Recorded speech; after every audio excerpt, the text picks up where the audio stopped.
Hello gangs, நான் உங்கள் மணி. இது பார்த்தீங்கன்னா ஒரு சாதாரண போர் கிடையாது. கிட்டத்தட்ட ஒரு 70 வருஷமாக நடந்துக்கிட்டு இருக்கிற அரசியல் தீ. ஒரு பக்கம் பார்த்தீங்கன்னா மிகப்பெரிய வல்லரசு சக்தியான அமெரிக்கா, இன்னொரு பக்கம் பார்த்தீங்கன்னா தனது கொள்கையில் ரொம்ப பிடிவாதமாக இருக்கக்கூடிய ஈரான். இந்த ரெண்டு நாடுகளுக்கு இடையில அப்படி 70 வருஷமாக என்னதான் நடக்குது? இவங்களோட ரெண்டு நாடுகளுக்கு இடையில மோதல் எப்போ முத ஆரம்பிச்சது? அதை தெரிஞ்சுக்க வாங்க இந்த வீடியோவை பார்க்கலாம். வீடியோவை முழுசாக பாருங்கள். புதுசாக வந்திருக்கிற நண்பர்கள் என்னோடய சேனலுக்கு ஒரு சப்ஸ்கிரைப் பண்ணிக்காங்க. உங்கள் எல்லாத்துக்குமே தெரியும், அதாவது ஹமாஸ் அப்படிங்கிற அமைப்பு பார்த்தீங்கன்னா இஸ்ரேல் மீது சமீபத்தில் ஒரு போர் தொடுத்தாங்க. இதனால் ஏகப்பட்ட பேர் இஸ்ரேலில் கொல்லப்பட்டாங்க. இந்த ஹமாஸ் அமைப்புக்கு மறைமுகமாக நிதி உதவியும் ஆயுத உதவியும் சப்ளை பண்ணது ஈரான் தான் அப்படிங்கிற ஒரு குற்றச்சாட்டு இஸ்ரேலால் முன்வைக்கப்படுது. அது மட்டும் இல்லாமல் ஈரானை தவிர்த்து மத்திய கிழக்கில் இருக்கக்கூடிய நாடுகள் எல்லாருமே அமெரிக்காவுக்கு நட்பு நாடுகள். இதனால் பார்த்தீங்கன்னா ஈரான் அணு ஆயுத செயல்களில் ஈடுபடுறத மற்ற நாடுகள் எதுவுமே விரும்பலை. ஏன்னா இது அவங்க நாடுகளுக்கு ஒரு அச்சுறுத்தலாக நினச்சிட்டாங்க.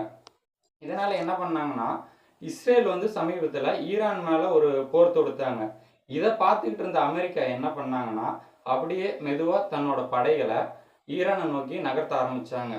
ஆனால் நேரடியாகவே அமெரிக்காவுக்கும் ஈரானுக்கும் இடையே ஒரு மிகப்பெரிய ஒரு பகை இருந்துகிட்டு இருக்கு. கிட்டத்தட்ட 70 ஆண்டுகளுக்கு முன்னாடி இருந்தே இந்த பகை நீடிச்சிட்டு இருக்கு. அந்த பகை என்னன்னு இப்போ பார்த்துடலாம் வாங்க. 1950களில் பார்த்தோம்னா ஈரானுக்கும் அமெரிக்காவுக்கும் இடையே எந்த ஒரு பகையும் கிடையாது. குறிப்பாக சொல்லப்போனால் மத்திய கிழக்கில் ஈரான் ஒரு அமெரிக்காவோட ஒரு மிகச்சிறந்த ஒரு நட்பு நாடாக தான் இருந்துக்கிட்டு வந்தது. 1953ல் ஈரானோட பிரதமர் முகமது மொசாதெக் அப்படிங்கிறவர் என்ன பண்ணுறாருன்னா ஈரானோட எண்ணெய் வளத்தை தேசியமயமாக்குறாரு. எண்ணெய் வளத்தை தேசியமயமாக்கப்பட்டதுனால மேற்கத்திய நாடுகளோட பொருளாதாரம் கொஞ்சம் வெகுவாக பாதிப்படைய ஆரம்பிச்சது. இதனால் மேற்கத்திய நாடுகளில் எல்லாம் ஒன்று சேர்ந்து என்ன பண்ணாங்கன்னா இந்த முகமது மொசாதெக் அப்படிங்கிறவரை பதவியிலிருந்து நீக்கம் பண்ணிட்டு அவங்களுக்கு ஏற்ற ஒரு ஆள், அதாவது ஷா முகமது ரேசா பஹ்லவி அப்படிங்கிறவரை பதவியில் அமர்த்தினாங்க. இதுதான் முத ஒரு ஈரான் மக்களுக்கும் அமெரிக்காவுக்கும் இடையே ஒரு அவநம்பிக்கை ஏற்படுத்துச்சுன்னு சொல்லலாம். இது ஒரு ஆரம்ப புள்ளி அப்படின்னு சொல்லலாம். பார்த்தீங்கன்னா அடுத்து 1979ல் ஷா முகமது ரேசா பஹ்லவி, அதாவது அமெரிக்காவால் நியமிக்கப்பட்ட ஒரு ஈரான் தலைவர் அமெரிக்காவோட கூட்டணி வச்சுக்கிட்டு அவரும் ஈரான் மக்களுக்கு ஒரு சில நன்மைகள்லாம் செஞ்சார். அதாவது குறிப்பாக சொல்லணும்னா பெண்களோட கல்வி, அவங்களோட உரிமை, அப்புறம் அமெரிக்காவோட சேர்ந்து புதிய ஒரு தொழில்நுட்பத்தை மேம்படுத்துறது, இதையெல்லாம் அவங்களோட மக்களுக்கு செஞ்சார். அதுக்கப்புறம் பார்த்தீங்கன்னா இதுக்கு நேர் ஆப்போசிட்டில் அந்த ஈரானில் அப்போதைக்கு அரசியல் சுதந்திரம் கிடையாது. அதாவது அரசியல்வாதிகள்லாம் அவங்க மேலிடம் என்ன சொல்லுதோ அதை மட்டும்தான் ஃபாலோ பண்ணுற மாதிரி இருந்தது. அதுக்கப்புறம் பார்த்தீங்கன்னா ஒரு ரகசிய போலீஸ் அவங்க மூலயமா அரசாங்கத்துக்கு எதிராக கிளர்ச்சி பண்ணுறவங்கள ரொம்ப ஒரு கடுமையாக தாக்கப்பட்டாங்க. அதுக்கப்புறம் பார்த்தீங்கன்னா அப்போதைய ஆட்சியில் ஒரு சிலர் மட்டுமே ரொம்ப ஒரு பணக்காரராக செல்வந்தராக இருந்தாங்க. அப்போதைக்கு மத மதிப்புகள் ஈரானில் மதிக்கப்படலை அப்படிங்கிற ஒரு குற்றச்சாட்டையும் முன்வைக்கப்படுறாங்க. இந்த ஒரு குற்றச்சாட்டுகள் எல்லாமே ஈரான் மக்களிடையே ஒரு ஒரு பெரிய ஒரு கிளர்ச்சி, ஒரு தாக்கத்தை ஏற்படுத்துது. இந்த கிளர்ச்சி, இந்த ஒரு தாக்கத்தோட மைய புள்ளி தான் ஆயதுல்லா ரூஹல்லா கோமேனி அப்படிங்கிற ஒரு தலைவர். அதாவது தற்போது ஈரான் அமெரிக்கா போர் நடந்த பொழுது அமெரிக்க படைகளால் கொல்லப்பட்டவர் தான் இந்த தலைவர். இவர் ஒரு முக்கியமான ஒரு அந்த கிளர்ச்சியில் ஒரு முக்கியமான தலைவர்னு சொல்லலாம். இவர் அந்த ஷா முகமது ரேசா பஹ்லவி அப்படிங்கிற ஒரு அந்த தலைவர் ஆட்சி நடந்துகிட்டு இருக்குள்ள அந்த ஆட்சியை பற்றி ரொம்ப ஒரு விமர்சனத்தை முன்வைக்கிறாரு. அதாவது மதம் அந்த இஸ்லாம் மதம்ங்கிறது அந்த நாட்டோட அரசியலுக்கு ஒரு மைய புள்ளியாக இருக்கணும் அப்படின்னு சொல்கிறாரு. அப்புறம் இந்த மாதிரி ஒரு சில கிளர்ச்சிகள்லாம் பண்ணதுனால அவரை அதாவது இந்த கோமேனி அப்படிங்கிற அந்த தலைவரை நாடு கடத்த ஆரம்பிச்சிட்டாங்க. நான் இவரை நாடு கடத்தினாலும் இவரோட ஒரு கொள்கைகள், இவரோட ஒரு பேச்சு ஒரு கேசட் மூலயமா ஈரான் நாட்டு மக்களுக்கு இடையே போய் சேருது. அதன் மூலயமா இவங்க எல்லாம் ஒரு அணியாக சேர்ந்து மிகப்பெரிய ஒரு கிளர்ச்சியை உண்டு பண்ணுறாங்க. இருந்தாலும் அப்போதைய அந்த ஈரான் அரசு வந்து இந்த மக்கள் மீது ஒரு கடுமையான ஒரு அடக்குமுறையை கையாளுறாங்க. இந்த ஷா முகமது அப்படிங்கிறவர் இந்த கிளர்ச்சியின் மூலமாக வெளியேற்றப்படுறாரு.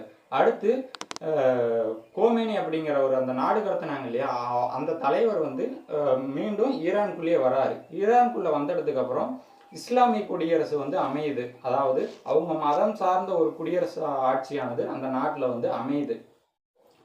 இந்த இவங்க இந்த இஸ்லாமிய குடியரசு அமைஞ்சதுனால ஒரு சில விளைவுகள்லாம் அவங்க வந்து சந்திக்க ஆரம்பிச்சாங்க. என்னன்னு பார்த்தீங்கன்னா, ஈரானில் வந்து மத தலைவர்கள் மட்டுமே அரசியல் அதிகாரம் படைச்சவங்களா இருந்தாங்க. அது மட்டும் இல்லாமல் இவங்க அமெரிக்காவுக்கு நேரெதிரான ஒரு பகையை வளர்த்துக்கிட்டாங்க. அது மட்டும் இல்லாமல் ஷாவோட ஆட்சி வீழ்ந்ததுனால இவங்க வந்து அமெரிக்காவை ஒரு சாத்தான் அப்படின்னு சொல்ல ஆரம்பிச்சிட்டாங்க. அப்போது இன்னொரு சம்பவம் ஒன்று வந்து நடந்துச்சு. இதுதான் ஒரு அந்த சண்டை நடக்கிறதுக்கு ஒரு மிகப்பெரிய ஒரு காரணம்னு கூட சொல்லலாம். பெஹ்ரைன் அப்படிங்கிற ஒரு இடத்துல பார்த்தீங்கன்னா 52 அமெரிக்க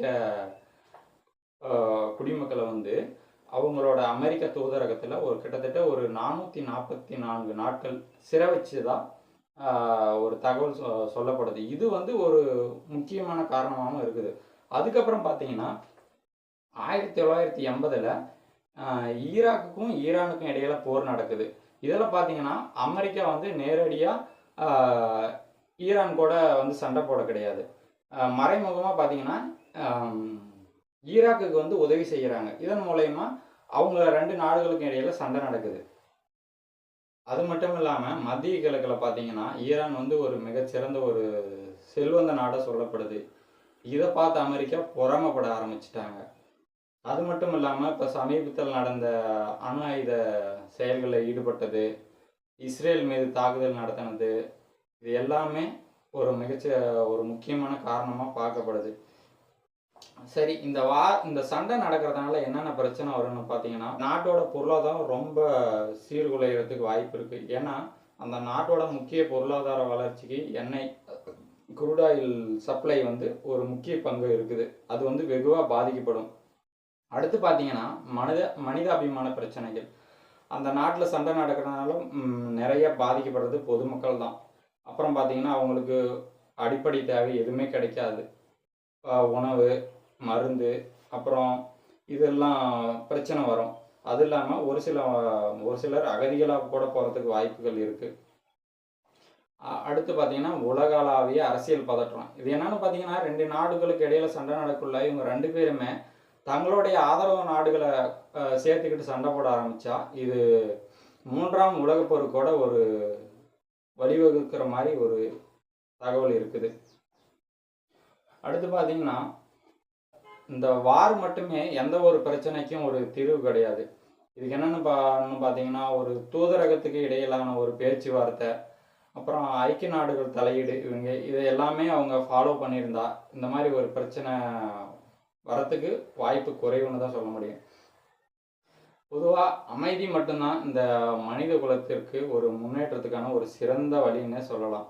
ஓகே, இந்த வீடியோவோட நிறைவு பகுதிக்கு வந்துட்டோம். இந்த வீடியோ பிடிச்சிருந்தா ஒரு லைக் பண்ணுங்கள். என்னோடய சேனலுக்கு மறக்காமல் சப்ஸ்கிரைப் பண்ணுங்கள். நன்றி.